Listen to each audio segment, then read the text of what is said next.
مولانا رضا ثاقب مصطفی صاحب کے آڈیو بیانات کے لیے ثاقب پروڈکشن کو سبسکرائب کریں۔ جزاک اللہ۔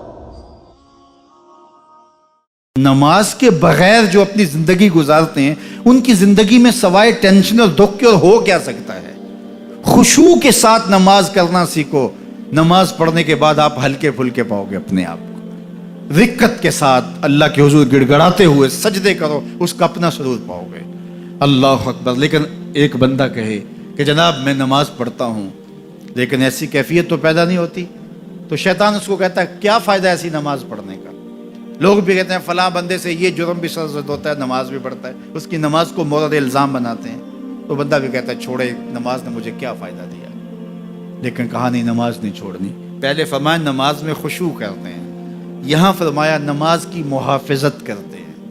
اگر کسی وجہ سے خشوع پیدا نہیں ہوتا چھوڑتے پھر بھی نہیں ہے، یہ اللہ کا فریضہ ہے۔ محدث کچھوچوی علیہ رحمہ سے ان کے ایک مرید نے کہا حضرت نماز پڑھتا ہوں لطف نہیں آتا، مزہ نہیں آتا، تو آپ نے حیرت سے کہا کہ اس کے باوجود پڑھتے تو ہو؟ کہا جی وہ تو اللہ کا حکم ہے، وہ تو پڑھتا ہوں۔ تو محدث کچھوچوی علیہ رحمہ جھومنے لگے، کہا واہ واہ، تم لطف کے بندے نہیں اللہ کے بندے ہو، تمہیں سرور نہیں آتا پھر بھی پڑھتے ہو، اس کا مطلب ہے تم سرور کے لیے، مزے کے لیے، لطف کے لیے نہیں پڑھتے، تم تو اللہ کے لیے پڑھتے ہو۔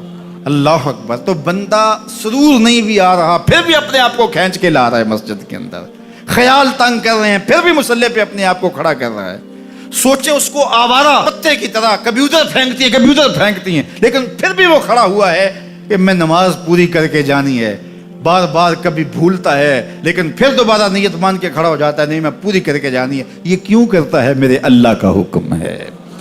تو خشوع کی وہ کیفیت نہ بھی ہو تو کہا محافظت پھر بھی کرتے ہیں، یہ خوش نصیب لوگ ہیں۔ اولئک ھم الوارثون، یہ لوگ وارث ہیں، یہ لوگ جن میں یہ خوبی ہیں یہ وارث ہیں۔ کس چیز کے وارث ہیں؟ مال کے، دولت کے، کوٹھیوں کے، کاروں کے، محلات کے۔ کہا الذین یرثون الفردوس، یہ جنت الفردوس کے وارث، ہم فیہا خالدون، اس جنت سے وہ کبھی الگ بھی اس میں ہمیشہ رہیں گے، کیونکہ موت کو بھی موت آ چکی، اب موت بھی نہیں، اب ہمیشہ رہیں گے۔ اللہ تعالیٰ فرمائے گا اَرَضِیتُم، جنتیوں کیا راضی ہو؟ اہل جنت کیا تم راضی ہو؟ تو وہ کہیں گے ہمیں کیا ہوا کہ ہم راضی نہ ہوں، ہمیں تو وہ ملا جس کا ہمیں تصور بھی نہیں تھا، ہمیں جنت مل گئی، محلات و قصور مل گئے۔ جو سب سے آخر میں جنت میں جائے گا، سب سے آخر میں، جس کو ہماری پنجابی میں پھاڑا کہتے ہیں، سب سے آخر میں، اس کو جنت میں کتنی جگہ ملے گی؟ جو بندہ سب سے آخر میں آتا ہے اس کو دھوپ میں جگہ ملتی ہے، جو اس سے تھوڑا سا پہلے آئے گا اس کو برآمدے میں ملی، جو اس سے پہلے آیا اس کو اندر جگہ ملی، ایسے ہی ہوتا ہے۔ تو جو سب سے آخر میں جائے گا جنت میں تو وہ سب سے بڑا گنہگار ہوگا، اور جہنم کے رگڑے سہ سہ کے وہ جہنم سے نکلے گا سب سے آخر میں۔ بخاری شریف میں تذکرہ موجود ہے، اللہ کے حضور حاضر ہوگا اور اللہ اس بندے کو کہے گا بتا کیا چاہیے؟ وہ کہے گا مالک مجھے یہ چاہیے۔ اللہ فرمائے گا لک ما تمنیت، جو تو نے آرزو کی جا سب کچھ میں نے تیری جھولی میں ڈال دیا، اب جنت میں چلا جائے گا۔ اب اس کو تو یہ ہوگا سایہ دیوار میں جگہ مل جائے تو غنیمت ہے، جنت کے کسی درخت کے نیچے جھونپڑا لگا لوں تو کافی ہے، چلو کوئی 2 مرلے کا 3 مرلے کا کٹھیا بھی مل جائے تو کافی ہے، اس کے لیے تو اتنا ہی کافی کہ جہنم سے نکل گیا۔ لیکن اس کو کہا جائے گا جا جنت میں چلا جا، اور تیرے لیے جنت میں دنیا سے 10 گنا جگہ ہے، دنیا سے، بخاری کی روایت، 10 گنا جگہ، یہ 7 بر اعظم پہ پھیلا ہوا جہاں، اور اس کو 10 سے ضرب دیں، اتنی جگہ اس کی ہے جو سب سے آخر میں جائے گا۔ جب اللہ یہ فرمائے گا تو وہ کہے گا اتسخر وانت الملک، میرے رب تو مجھے رب ہو کے مذاق کر رہا ہے، مالک ہو کے مجھ سے مذاق کر رہا ہے، بادشاہ ہو کے مجھ سے مذاق کر رہا ہے۔ اس کو لگے گا ہی نہیں کہ مجھ کو، میں ساری زندگی پاپ کرنے والا لیکن ایمان کا چراغاں تو اندر تھا۔ اللہ اکبر۔ آج نکلے گا تو جنت میں سب سے آخر جانے والے شخص کو کتنی جگہ ملے گی؟ دنیا سے 10 گنا جگہ دنیا سے سب سے آخری شخص کو، پھاٹے شخص کو ملے گی۔ پھر بلال حبشی کی جاگیروں کا عالم کیا ہوگا، ابو بکر و عمر کی جاگیروں کا عالم کیا ہوگا، بابا فرید گنج شکر، داتا گنج بخش علی اجویری، شیخ احمد مجدد الفسانی کی جاگیروں کا عالم کیا ہوگا۔ نماز پڑھ رہا تھا کوئی شخص تو مجنوں آگے سے گزرا، تو نمازی نے نماز توڑ کے اس کے منہ پہ تھپڑ مارا، تمہیں پتہ نہیں نمازی کے آگے سے نہیں گزرتے؟ اس نے کہا او میں دیکھا نہیں، میں نے دیکھا نہیں، میں ایک عورت کی محبت میں ایسا گرفتار تھا کہ مجھے ہوش نہیں رہا، لیکن افسوس تم پر، تم رب کی محبت میں مجھے دیکھ رہے تھے۔ ایک ماڈل مسلمان کیسا ہونا چاہیے؟ جب رب کے حضور کھڑا ہے تو دنیا کی خبر ہی نہیں ہے۔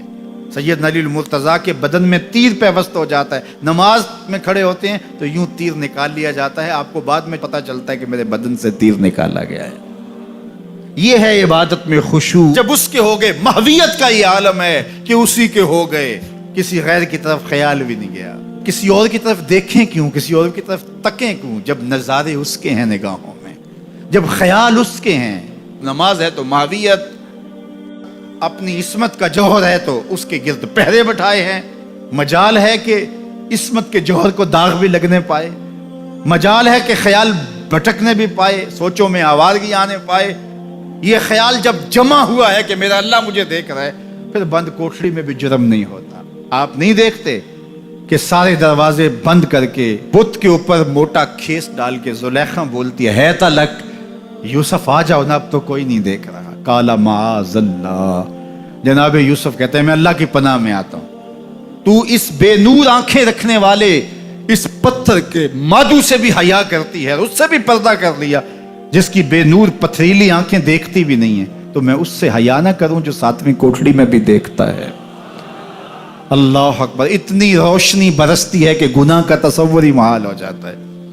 اور جناب یوسف کو پتہ ہے کہ ساتوں دروازے بند ہیں اور تالے چڑھے ہوئے ہیں، لیکن اللہ کے یقین پہ حضرت یوسف دوڑتے ہیں، اللہ تالے پگھلا دیتا ہے، دروازے کھلنے لگتے ہیں، قفل گرنے لگتے ہیں۔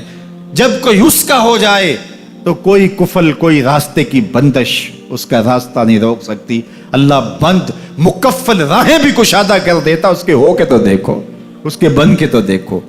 تو اس کے جب تم بنو گے تو پھر سرخروئی تمہیں ملے گی۔